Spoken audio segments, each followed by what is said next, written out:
When you're blue and kinda lonely too, you'll find a smile will go a long, long way.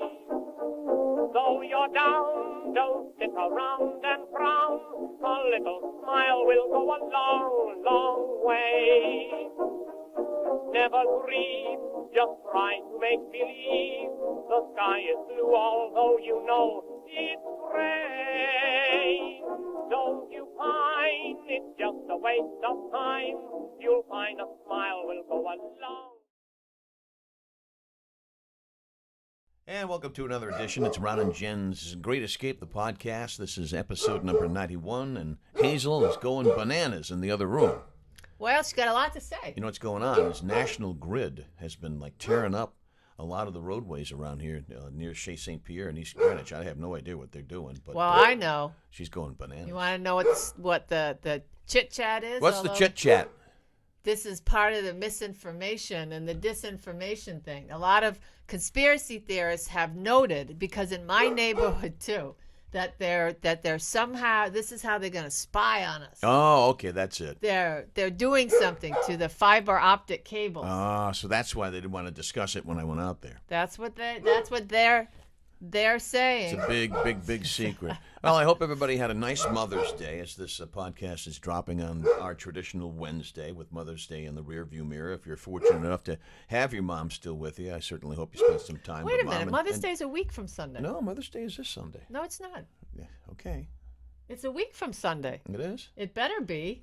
Okay. I had just dropped my mom's card in the mail. Where's my phone? I don't know. I think your mom's going to be getting I thought it was May 8th. I think you're, yeah. That's next week. Next week. Oh, you're right. Yeah. See, I'm all, you know why I'm all I know, you're going on vacation. Yeah, this is why I'm all stunad, because I won't be around for a week or so. And I don't know how I feel about, don't forget Mom, by the way. So good, you have plenty of time. It's not in the rearview mirror. Hazel, all upset that I screwed up on what the date for Mother's Day. But I digress. I mean, I really don't know how I feel about getting on an airplane for the first time since the pandemic. Really? Yeah, because, they just lifted the mask mandate, and some people will, you're still wearing a mask? If there could be some peer group pressure and stuff, so I'll have a full report when I return. Well, I think the thing that's so strange is that Fauci, he got out there. Do you see he had these little brown shoes on? He looks kind of hip for an 82-year-old guy, I have to say. But he gets out there with his little brown shoes and said, "We're past the pandemic stage." Yeah. But then the Biden administration, this is what's so wonky, says we need more money for COVID, to fight COVID. They don't know what they're doing. And so I thought, wait, which is it? Because and then you've got people out there not willing to put their masks back on. And I know, then that's what I'm people saying. picking on people like me or you or whoever who just for the sake of wanting to keep elderly people or ourselves safe, so yeah. If it is my choice and I choose to put it on, then get off my back. It's my choice. Yeah, just don't wear a gas mask, because I think there's a lot. There was some mother that was totally picked on for having her and her husband and herself. They all had that shield on. When that's a little over. Yeah, I think we're past the shield and the plexiglass and all that. But if you want to wear a mask, because people are nasty. That's what I'm saying. saying. Aren't they disgusting? They chew with their mouth and they cough, or they pick their nose and they bite their fingers. There's always some snot-nosed kid. People are gross. Always some snot-nosed kid like 2 rows behind me hacking and sneezing and coughing and not covering their mouth. Nah, I'm not going to, go back. Listen, just leave me alone. Let me do my thing. That's a lot of bacteria in a tube where you can't open the windows. Exactly. If you do open the window, yeah, hasta la vista, baby. Goodbye. Yeah, bye-bye. You get sucked out. There's a pilot shortage. Oh. And airlines are looking to bus for some routes now. Now, if you saw this or not, but the Delta pilots are claiming, we're overworked, we're fatigued, people aren't coming back to be pilots. So right now, Americans traveling again with COVID cases going down, every airline scrambling to fill the cockpits, and some airlines are actually creating bus routes if it makes some sense. So let's put it this way. Americans' bus strategy, this is American Airlines, starts with routes between New Jersey and Pennsylvania on June 3rd. So it would normally take you about 35 minutes in the air. It will take you about 2 hours by bus. Well, I'll tell you, I feel a heck of a lot safer taking the bus. If they're scrambling to put people in those cockpits to fly the planes, they could get me. I'm thinking the same Hi. thing. I'm here to fly your plane. I'm thinking the same thing as I'm getting set to get on a plane. That's all I need to hear is that the pilots are fatigued and they don't want to show up. Or drinking. How about this? Why do pilots just get bombed? Why do pilots feel like, I mean... why don't they, or why do they? Why do they? They get bombed, they drink a whole lot, or they go over, to their next gig hungover, and they're still half cocked, half in the back. No, there's a rule and regulation for pilots, for commercial airliners, that they can't drink during They're getting busted for doing that. Certain amount of time.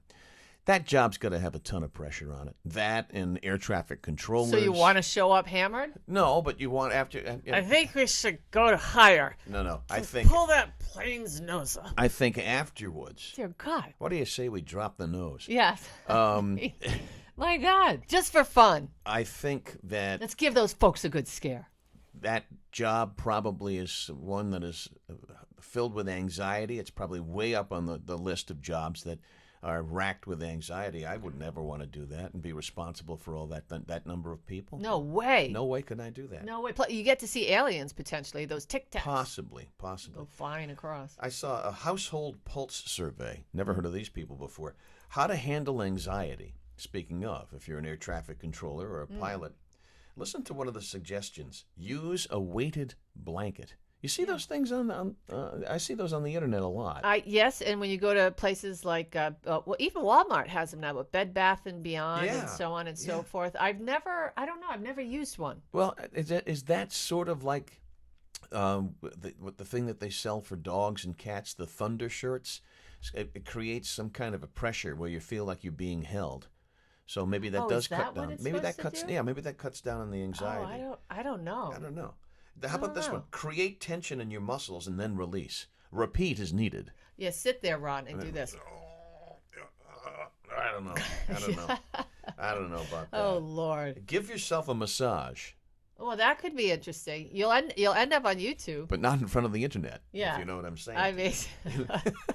Definition of history: what you clear before your wife gets home. Yeah. Well, we talked about that. Remember that guy that was massaging himself on the flight next to the girl, and then he put his hand on her thigh. Not good. No. Not good. No. Rearrange your space. This is interesting because one of the things that I do when I'm all tensed out and I'm anxious is I organize. Mm-hmm. Now, when I was still working, I would organize my desk area, and that would release some of the anxiety. Really? God forbid I exercise. I would just drink. Well, you don't do that no more. No, but I mean, that's what I did. I mean, you got anxiety, drink. And then how about this one? Fill a bowl with ice and then dunk your face into it. Boom. That'll wake you up real quick. Those are terrible suggestions. Well, I don't know. I think the weighted blanket is interesting. That might be the only decent one. Yeah, that was kind of curious. Well, are you afraid to fly? I'm not afraid, but I don't like it. Yeah, I know. Me neither. I'm apprehensive. I saw La Bamba. That didn't end well. No. It was fine for Waylon Jennings. Yeah. Because he gave up his ticket. Yeah. He was supposed to be on that flight. Yeah, I don't know. There's just too many accidents with too many. You know that, right, about Waylon Jennings? Yeah, I did know that. He gave up his seat on the plane to the Big Bopper. Yeah. Hello, baby. Chantilly Lace, that guy, who was a disc jockey. That was the only song he ever had.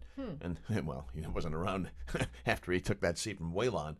But yeah, so isn't that weird? Yeah. How do you live with that, by the way? I don't know. I mean, or how do you live? There are actually people that survive plane crashes, and 4 survived out of 100. Right. How do you? I mean, you either feel really good and that God spared you, and you have some serious purpose, or you live with survivor's guilt. I can't remember the name of the movie, but there's a movie about that with Jeff Bridges, where he survives a catastrophic airplane crash. I can't remember the name of it. It's a very strange flick. It's dark. See, I don't know that one. I'll have to look that up because there's one with Bruce. We left our damn phones downstairs. Yeah, I never do that. Bruce Willis also has a film like that. Yes. And I don't know. I can't remember what this is what happens when you get old. Isn't that the third installment in the Shamalama Ding Dong movies? Shattered. Something like that. Yeah. I can't remember. Like the dude from The Sixth Sense in the Village. Yes. I usually like his stuff. I was not thrilled with that movie. No, I didn't like it either. No, Shamalama Ding Dong. Yeah, that's good. That's he's a classic example of you do your greatest work first. He's like F. Scott Fitzgerald. You do your best work. How are you going to top The Sixth Sense? That movie was fabulous. Yeah. And that was his first one. The Yeah. Village. I thought The Village sucked. I didn't like that. I tried. I really wanted to. You know what it was? I liked the twist of the ending. I thought the Fabulous. ending. Don't ruin it. I won't. I thought the ending was good, and I thought the beginning was interesting, and then it just got sort of. Well, they slowed down a little bit. It got really slow. But it certainly held my interest. Yeah. Another example of, my mother threw all that stuff out, like your comic books or your baseball cards over the years. Listen to this. Even with a glaring imperfection, some things can make you a millionaire. A Hannes Wagner baseball card, pretty much the holy grail of sports collecting cards. It auctioned off for $1 million, $528,000, even though it was graded PSA altered. The sides were cut off. It was in kind of ratty condition, but it still scored that much money. Listen to this. The most expensive Hannes Wagner card ever sold, $6.6 million last year. Money in those baseball cards. Why can't I find something, I mean, something that I was looking through my father's house when he passed, hoping that I would find anything of value, and I did not. You hear those great stories. I mean, is that awful? Because I don't know. Some Could people be a treasure. Yeah, some people hoard stuff. Could have been a treasure chest. No, there was nothing of value in that man's home. I remember a recent story. Maybe, that's too bad.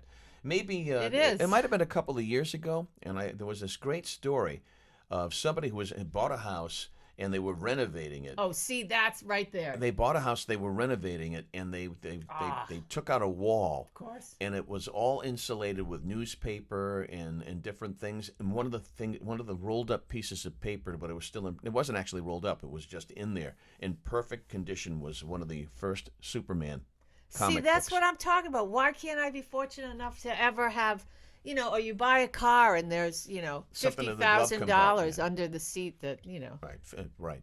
Well, I don't know. The bonded bank vault robbery. And this guy had to like his job. And then we're going to go into Jen's news. Yes. It's hard to imagine working in the same job for 5 years these days. But listen to what this guy did. Walter Ortman, who turned 100. I was about to say. 100. That's twice as old as Sally O'Malley. That is. Who likes to kick. And stretch. And Febreze.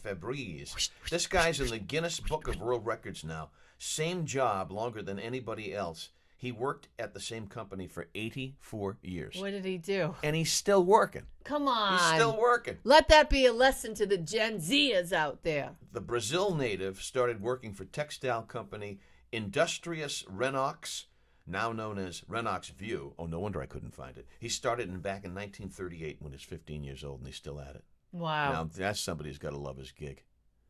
Can you imagine working for the same radio station for how many years? 84 years? Well, some people do. And you just wonder why. You wonder why. Why are they still employed? Why do you keep renewing I don't those understand. people? I know. The show is it's unlistenable. Why are you doing that? I mean, but God bless them. They've got shows and I do not. So God bless them. I'm not trying to be fresh, but I'm just saying, who listens to that? Maybe Sally O'Malley does. Maybe. Because she likes to stretch, she likes to kick, and listen to bad radio shows. And it's the same people calling. Over and over. That's, Tony from North Providence. Yeah, it's just unbelievable. Joe the Barber. Oh, God. Hey, what do I know? I'm a squirrel trying to get a nut, pal. This town needs an enema. It does. It does. Those are very unpleasant, by the way. Oh, yes. Right before you go for that colonoscopy. Because I'm at that age now where I had that. Do you have to do one every 5 years? I don't remember. The VA just said, time for your annual colonoscopy. Time for it. And I said, wait, what? So, and you crank up Robert Klein singing, a colonoscopy. Yeah, they gave me all that stuff, and then I'm drop trow, kid, we're going in. I'm very, very familiar with it. Moon River, wider than a mile. And it feels that way. For real. And it feels that way. Terrible. It's time for Jen's news. It is. It's time for Jen's News, thank you for doing that. See, now he's starting to get it. America's favorite, although look at his face, segment. It's time for, what is it? Jen's News, but I forgot something over here, so. I'm surprised. Did you not bring up McKee today because I told you to stop doing news? Yeah. Because I meant on the radio show. You gave me crap about doing... I didn't give you crap, but I thought, no, that was on the radio show. Can you just mention that before we do Jen's News? His numbers are plunging. I know the story. They're plunging. They're plummeting. They're in the shitter. There. Oh wow! Hey, he can say that. You know why? It's a podcast. Because it's a I can podcast. say whatever I want. There You you go go. ahead and start. Yeah. I'll So find we it. can add this to Jen's news because I think that little tidbit is important. Tippage. We don't have to get into the details, but this is also important. This was the go-to diet. So a lot of you are worried, like me, because you're 50 whatever now, and you're half a century old, and you're headed towards the light. You hope. But how do you get that longevity? What are you supposed to eat? Well, the world's oldest person, Kane Tanaka, well, actually, she passed. She finally did pass. God rest. Yeah, God rest. At the age, though, of 119 years, right? Wow. You want to know her secret? It She turns stretched out, and she kicked. she Febreze. I mean, you got to keep it fresh at that age. That's true. But it turns out that her go-to diet was not healthy. It included, and it's always this way. Always. There's no bacon sandwich, soda, coffee, and chocolate. That is my kind Oh, of my. diet. I'm interviewed before her death by the Japan National Tourism Organization. Tanaka admitted that she loved fizzy drinks, especially Coca-Cola, Fizzy drinks. but also coffee and chocolate. I think the secret to long life is to do the things that you like. I agree with that. That's true. She explained, eating the things I like, doing the things I like, I've been able to enjoy each and every day. So that's kind of cool. So coffee, soda, and chocolate. There it is. All right. All right. Viola Davis is responding to criticism that she did such a poor job. Well, it was one particular thing that she was doing. It was with this action she had going on with her mouth. Yeah, her teeth and her mouth and the Yeah. whole thing. She portrayed Michelle Obama in The First Lady. In a recent interview with BBC News, Viola Davis commented on all the negative blowback she's getting regarding her portrayal of Michelle Obama in The First Lady. And she says it's incredibly hurtful when people say negative things about your work. Well, why wouldn't anyone have told her on set, don't do that? Well, she's Viola Davis. Well, but yeah. Academy Award winner. I know, and I do Viola love her. I think she's awesome. However, Davis added that criticism is an occupational hazard and that not everything is going to be an awards-worthy performance. That is true. So that's that. And finally, in Jen's news today, most Americans, and I'm so surprised about this, don't want a real-life Jurassic Park. I'm not surprised. I just saw the 2-minute trailer that came out for the new one that I'm drops so in June. excited. It came out today. Is that in 3D? Everything's in 3D. I hope so. Look, we're in 3D. I bet it better be. It's always in 3D, I hope of our course. noses aren't. Of course it's in 3D. Of course it is. That's so. It looks like we've learned a lesson from Jurassic Park. A new survey finds that most Americans don't want there to be a real-life version of this. Oh, no. YouGov poll of 2,000 adults found that while nearly 3/4 either somewhat or strongly agree that scientists should be working to try to prevent animal species currently at risk from going extinct, they weren't as keen on bringing back extinct animals using genetic manipulation. Oh, okay. So the YouGov poll of 2,000 adults found that while nearly 3/4 either somewhat or strongly agree that scientists should be working to try to prevent animal species currently at risk from going extinct, they're not as keen as scientists working to bring them back by genetic manipulation. I don't want them. So you wanted to look at McKee's numbers. Yeah. The Providence Journal's headline Hi, Hazel. says McKee's plunging in in the polls polls to skip, and he's going to skip a planned debate. He's taking a play out of Herschel Walker's He's doing book. a fung, Yeah, wow. Herschel Walker in Georgia did the same thing. and he's way ahead. Yeah, and now he's 10 points ahead. Look at these numbers. A new online poll from Morning Consult found 42% of Rhode Island voters approve of the job he's doing and 40% disapprove. Compare those to the prior numbers. Yeah, it's a big drop in popularity from last year when Morning Consult found 59% of voters surveyed from July to October approved of the job McKee was doing and only 25% disapproved. Wah, wah. Yeah, I don't like the guy. Wah. And I I think just he's don't. just I think He's he's a puppet. I think he's an I know it guy. Yeah, or he's just. I mean, I feel like he's not as bad as Kamala Harris, but he's just a guy that was going to fill a void because we still have that void to fill.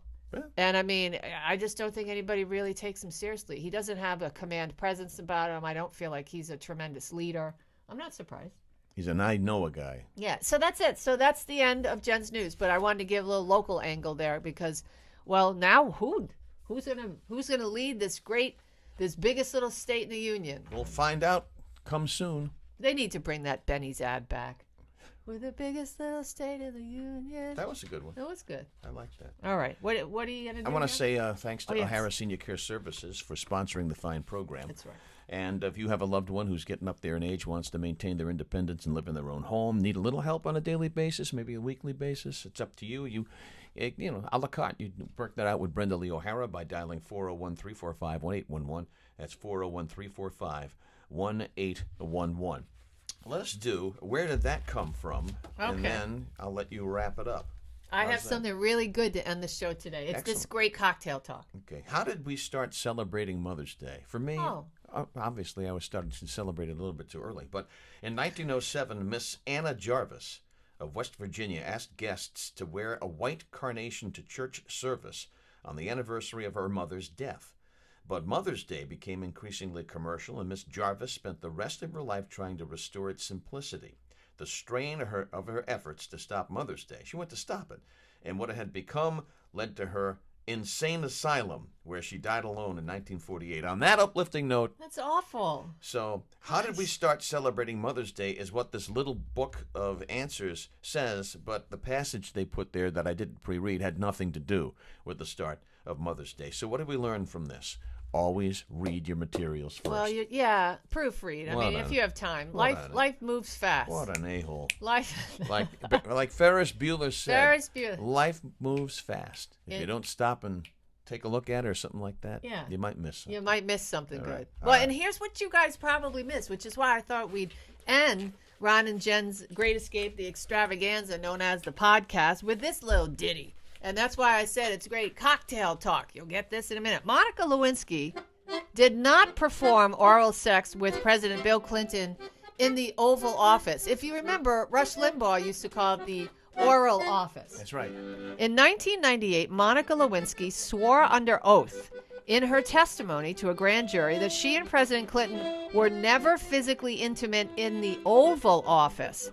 However, she did testify that she had oral sex with the president in the hallway off the Oval Office, usually against the closed door to the bathroom and in the back office. So they weren't actually in the Oval Office. They were in the hallway adjacent. I would have practiced my devil with the blue dress on if I knew you were going to close with that. Well, yeah. I mean, That I takes think some a lot of practice, people think that he, did. I did not have Yeah, did sex things. with that Is woman. that sex, by the way? Miss Lewinsky? Of course it's sex. I mean, I think it is, but All right. Listen, be good to each other. And don't forget Mom. All right? Mother's Yeah. Day coming up. Make sure you do the right thing. Tell Mom You you tell love her. him, Ron. If you're lucky enough to still have your mom, make sure you tell your lover. And we'll see you next week.